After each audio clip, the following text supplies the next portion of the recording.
அன்பானவர்களே, அன்பு வணக்கங்கள்.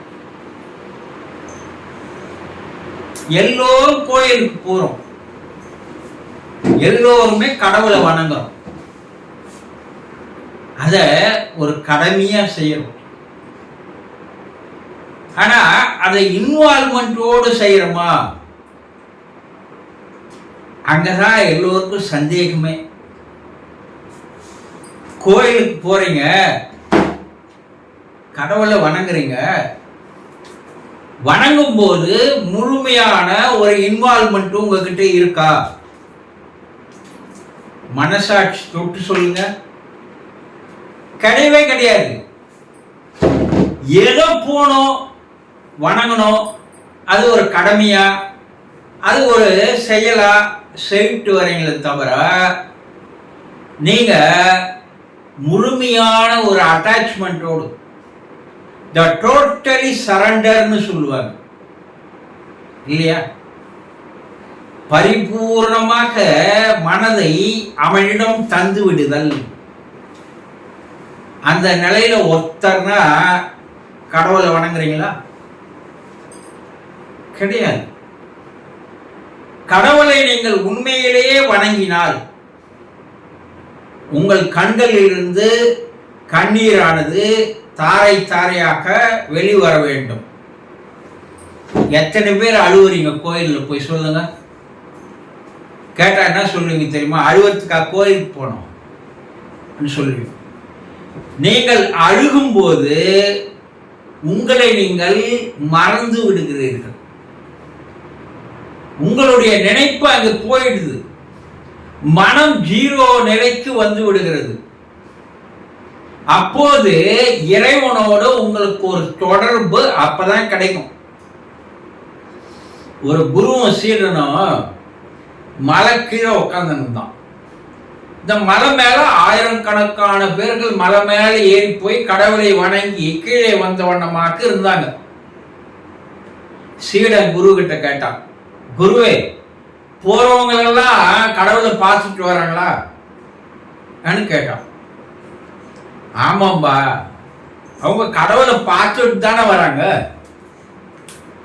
வணங்கிட்டு தானே வராங்க கேட்டார். ஆனா கடவுளை அவர்கள் உணர்ந்தார்களா, கண்டு கொண்டார்களா என்று சீடன் கேட்கிறான். எவ்வளவு ஒரு அறிவான கேள்வி பாருங்க. எல்லாரும் பார்க்கறாங்க, ஆனா அவர்கள் உணர்ந்தார்களா? வணங்குபவர்கள் எல்லாம் உணர்ந்தவர்கள் அல்ல. அதுக்கு குரு என்ன சொல்றாரு? கொஞ்ச நேரம் பொறுமையா இருப்பா, கடவுளை உணர்ந்தவன் யார் என்று நான் உனக்கு காட்டுறேன்ற. காலையிலிருந்து மாலை வரைக்கும் ஆயிரக்கணக்கான பேர்கள் மேலே ஏறி இறங்கி போறான்.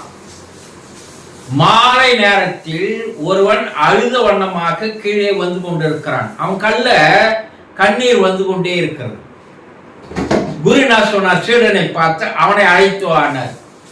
சீடன் அவனை அழைச்சின்னு வந்தான். ஏன்பா அழுகுற? நான் அந்த கடவுளுடைய காட்சியை கண்டேன், கடவுளுடைய உண்மை தன்மையை கண்டேன், என்னை சுற்றி கடவுள் இருப்பதை நான் உணர்ந்தேன். அந்த உணர்ந்ததனால் என் கண்களில் இருந்து கண்ணீரானது தாரை தாரையாக வருகிறது என்று சொன்னார். குரு சொன்னார், பாத்தியா, இவன் தான் உண்மையாக கடவுளை உணர்ந்தவன் என்று கூறுகிறார். இப்ப எல்லாரும் கோயிலுக்கு போறீங்கல்ல, எப்பனா ஒரு நாளாவது கண்ணீர் விட்டுருக்கீங்களா? கிடையவே கிடையாது. 80 வயசுக்காரனும் 60 வருஷமா கோயிலுக்கு போறான், 60 வருஷமா மாலை போடுறான், 60 வருஷமா விரதம் இருக்கிறான், 60 வருஷமா காவடி தூக்குறான், 60 வருஷமா கோரிக்கை வைக்கிறான், பிரார்த்தனை பண்றான், வேண்டுதல் வைக்கிறான். ஆனா இந்த 60 வருஷம் வீணா போச்சே, அது யாராவது உணர்றீங்களா? இந்த பிறவி வீணா போயிடுச்சே. சும்மா இது ரொட்டீனா நீங்க போறீங்க, அந்த உருவத்தை பாக்குறீங்க, அந்த சிலையை பாக்குறீங்க, ஏதோ சில வேலைகளை செய்யறீங்க, வந்துடுறீங்க. அதற்காக அல்ல கோயில். அப்ப என்ன கடவுள் என்ன சொல்றாருன்னா, எப்பா என்னை வணங்குபவர்களை நான் விரும்பப்படவில்லை, நான் விரும்பல. எவன் ஒருவன் என்னை தேடுகிறானோ அவன்தான் என்னுடைய விருப்பத்திற்கு பாத்திரமானவன் என்று சொல்றார். எல்லாரும் வணங்குறாங்கப்பா, ஆனா அவன் உண்மையான இன்வால்மெண்டோடு வணங்குறது இல்லப்பா. ஏதோ ஒரு செயலை செய்யிட்டு போறான், ஏதோ ஒரு கேலிக்கையை பண்ணிட்டு போறான், ஏதோ சில சாஷ்டாங்கங்களை செய்யறான். ஆனா அவன் என்னை தேட வேண்டும் என்ற ஆர்வமோ, என்னை உணர வேண்டும் என்ற ஆர்வமோ எவனுக்கும் இல்லை. அப்போ என்னை தேடுபவன் எவனோ அவன்தான் என்னுடைய அன்புக்குரியவன், அவன்தான் என்னை தரிசனம் செய்ய முடியும், அவன்தான் என்னுடைய காட்சியை காண முடியும், அவனுக்கு தான் நான் எல்லா உதவிகளும் செய்வேன். என்னை தேடுபவன் எவன்? இந்த கடவுளுக்கு ஏன் உருவம் வச்சிருக்கிறாங்க, ஏன் சிலை வச்சிருக்கிறாங்க? இந்த உருவம் சிலை வராத காலத்துக்கு முன்னாடி என்ன இருந்தது? அப்போ இதற்கு எதற்காக அந்த உருவங்களை செய்தார்கள்? எதற்காக இந்த கோயிலை கட்டினார்கள்? கோயில்ல மட்டும்தான் இறைவன் இருக்கிறானா? வேற எங்கேயும் இறைவன் இல்லையா? ஆனா அதை யார் தனக்குள்ள ஆராய்ச்சி செய்கிறானோ, சிந்திக்கிறானோ, அவன் உடனே கடவுளோடு உறவு கொண்டு விடுகிறான். கடவுளுக்கு அவனுக்கு ஒரு இணக்கமான ஒரு நட்பு கிடைக்கிறது. புத்தர் வாழ்க்கை வரலாற்றில் ஒரு நிகழ்ச்சி. புத்தர் தன்னுடைய இடத்தில் அமர்ந்திருக்கிறார். வெளியே ஒரு பெண் சீடர் நின்று கொண்டிருக்கிறார். அவளுடைய பெயரை சொல்லி உள்ளே வா என்று அழைக்கிறார். அவ என்ன சொல்ற? உள்ளே வருவதற்கு எந்த வழியும் இல்லையே, நான் எப்படி உள்ளே வருவது என்று சொல்கிறார். புத்தர் சொல்கிறார், நீ வாசல் வழியாக வா. இங்கு வாசலும் இல்லை, வாயற்படியும் இல்லை, நான் எங்கே வருவது? அப்ப புத்தர் சொல்றார், பெண்ணே, நீ ஞானம் அடைந்து விட்டாய். ஏன்னா உனக்குள்ளே இருக்கிற அந்த இறை சக்தியை தேடுவதற்கு எந்த வாசல் தேவை, வாசப்படி தேவை என்பதை தெளிவாக நீ உணர்ந்ததை சொல்லுகிறாய். உனக்குள்ளேயே இறைவன் இருக்கிறான், அதை நீ தேடி கண்டுபிடித்து விட்டாய். அதனால் உன்னுடைய பதில் வாசலும் இல்லை, வாயற்படியும் இல்லை என்பதை தெளிவாக தெரிந்து கொண்டிருக்கிறாய். ஆனா நம்ம பாருங்க, மாதந்தோறும், நாள்தோறும், வாரந்தோறும், ஆண்டுதோறும் போறோம் போறோம் போறோம் போறோம். ஒரு கோயிலுக்கா போறோம்?